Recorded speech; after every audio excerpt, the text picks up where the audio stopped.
Chapter number 1 exercise 1.1 question number 3 class 10th का। Question number 3 an army contingent of 616 member is to march behind an army band of 32 members in a parade. Army contingent में जिसमें कितने लोग हैं 616 members हैं, वो एक army band के पीछे मार्च करेंगे। उसमें कितने हैं 32 मेंबर्स हैं एक परेड के अंदर। There are the two groups are to be march in a same number of column. अब ये जो दो ग्रुप्स हैं ये सेम नंबर ऑफ कॉलम्स के अंदर मार्च करेंगे। हमें बताना है कि मैक्सिमम नंबर ऑफ कॉलम कितने बनेंगे और एक जब ये मार्च करेंगे which they can march. Solution HCF of 616 and 32। हमारे पास 616 एक और 32 दो नंबर्स हैं। हम इसका HCF निकालेंगे as Euclid division. Euclid division के तरीके से हमारे पास सिचुएशंस क्या थी, A is equal to BQ plus R। ये हमारी सिचुएशन जिसे हमने सेटिस्फाई किया था इक्वलिट डिवीज़न लेमा के अंदर। अब और R क्या, या तो वो 0 से बड़ा होगा या तो 0 के बराबर या तो B से छोटा होगा। Dividend is equal to divisor into quotient. Dividend A है, divisor B, Q quotient plus R remainder. अब हमने इसका जब डिवीज़न एल्गोरिज्म से निकाला, मतलब कि इक्विलेट डिवीज़न लेमा जो एल्गोरिज्म था उससे हमने जब इसको डिवाइड किया, 32 हमारा छोटा है तो वो हमारा डिवीज़र, 616 डिविडेंट। अब इसको डिवाइड किया तो 32 1 32, जब 61 में से 32 गए माइनस किए जब हमने 29 बचा तो 6 को हमने नीचे ले लिया। अब 32 इंटू 9 क्या हुआ 288, 296 में से 288 गए तो 8 बचा। ये पहला स्टेप यहाँ पे कम हो गया क्योंकि डिवीज़र जो है वो रिमाइंडर जो है वो डिवीज़र से छोटा हो गया। तो पहला स्टेप क्या हुआ 616 डिविडेंड बन गया, 32 हमारा डिवीज़र था, 19 हमारा क्वेश्चन था और रिमाइंडर हमारा R था, इसमें लिख लिया। अब हम सेकंड करेंगे क्योंकि हमारे पास 32।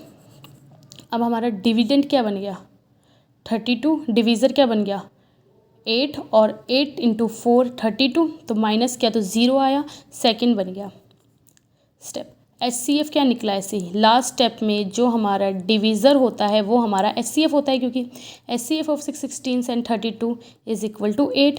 तो आर्मी कितने नंबर ऑफ कॉलम्स में मार्च करेगी, आर्मी 8 नंबर ऑफ कॉलम्स में मार्च करेगी।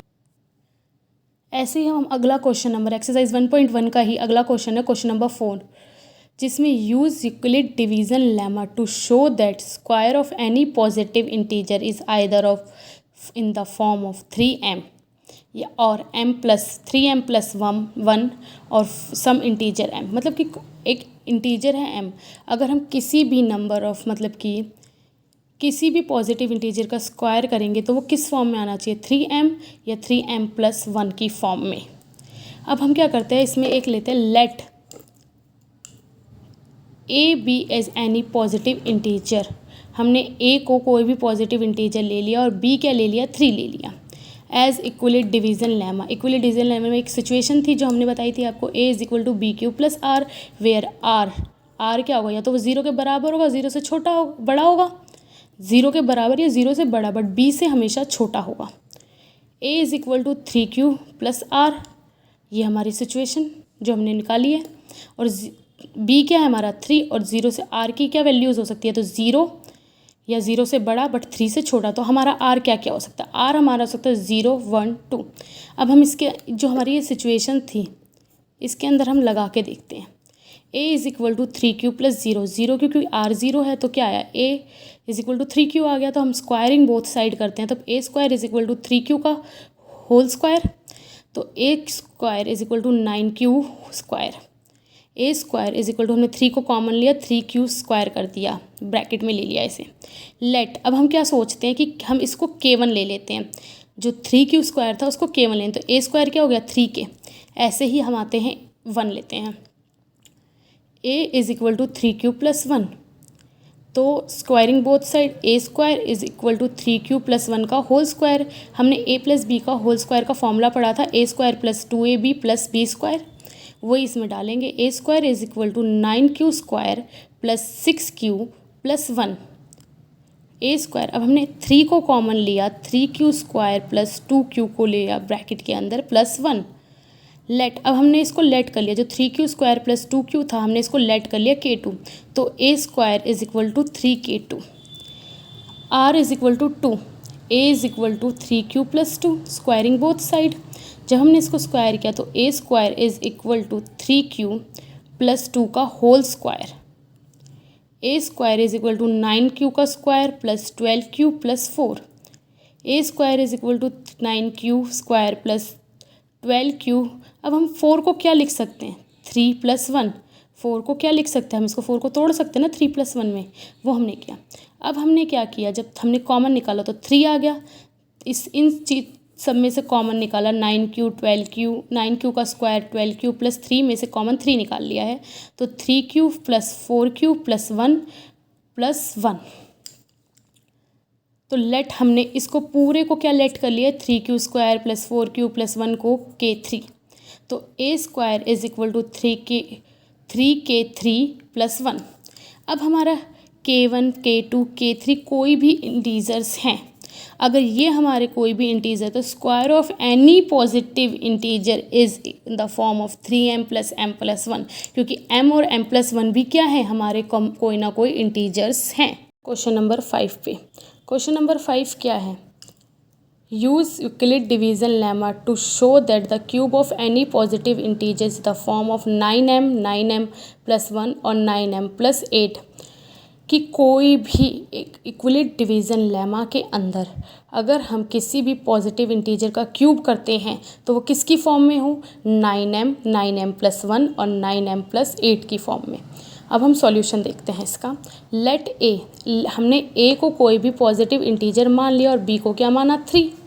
इक्विलिड डिवीजन लेमा के तहत क्या सिचुएशन थी हमारी, वही सिचुएशन जो अभी तक हम पढ़ते आ रहे हैं।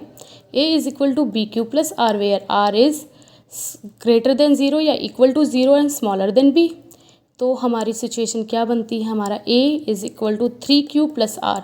अब अगर हमारा b 3 है तो r की क्या क्या पॉसिबिलिटी बनती है, 0 1 2। तो r क्या हो सकता है, ये तो 0 के बराबर हो सकता है या तो 3 से छोटा हो सकता है। जब हमने देखा r is equal to 0 then a is equal to 3q plus 0, तो a is equal to 3q। Cubing both side, a is equal to 3q का होल क्यूब ए क्यूब, तो क्या होगा 3 का होल क्यूब क्या होगा 27 का क्यूब 27 का क्यूब।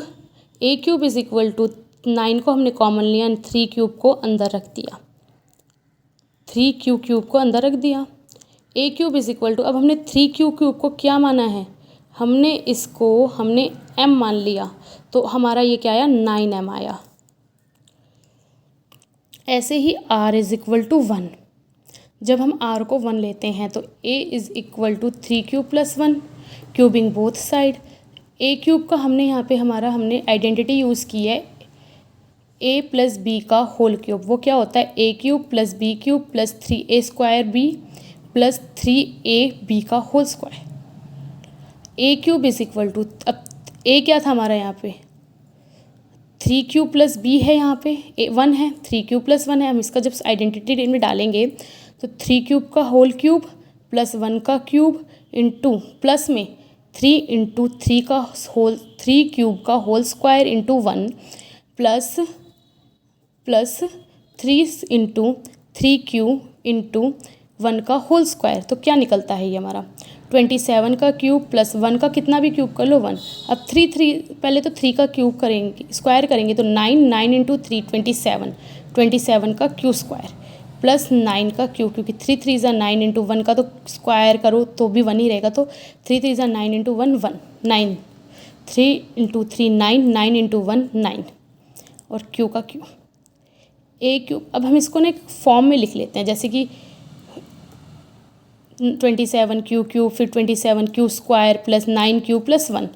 अब हम इसके अंदर इन तीनों के अंदर से 9 को कॉमन ले लेंगे तो क्या बचेगा 3 क्यू का 9 ब्रैकेट में 3 क्यू का क्यूब प्लस 3 क्यू का स्क्वायर प्लस क्यू प्लस में 1।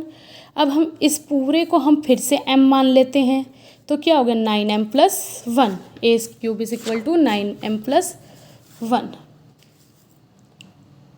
अगले में हम मानते हैं r is equal to 2, then a is equal to 3q plus 2, cubing both side करते हैं। जब a क्यूब 3q प्लस 2 का होल क्यूब, अभी हमने आइडेंटिटी पढ़ी थी ना a प्लस बी का होल क्यूब की, वो आइडेंटिटी हम इसमें लगाएंगे। 3q का होल क्यूब प्लस 2 का whole cube plus 3 into 3q का whole square into 2 plus 3 into 3q into 2 का होल स्क्वायर। तो इसका क्या क्यूब आया 27, q का क्यूब प्लस 2 का क्यूब 8। अब 3 3 ज़ा 9, 9 3 ज़ा 27, 27 इंटू 2 54 का क्यूब, 54 का क्यू का स्क्वायर प्लस 36 का क्यू। तो अब हमने इसको फॉर्म में लिखा 27q cube plus 54q plus 36q plus 8। अब यहाँ से हम 9 कॉमन निकालते हैं तो इसमें आएगा 9 3 ज़ा 27 का मतलब 3 अंदर, 27 का क्यूब, 6 का स्क्वायर और 4 का क्यू इन प्लस में 8। अब इस पूरे को फिर से हमने क्या मान लिया, m मान लिया। तो 9m प्लस 8। तो हमें क्या पता लगता है कि that cube of any positive integer in the form of 9m plus 9m1 9m plus 8। मतलब हम किसी भी पॉजिटिव इंटीजर का क्यूब करते हैं तो वो इस फॉर्म में हम उसका आंसर दे सकते हैं, वो इस फॉर्म में ही इसका आंसर आएगा।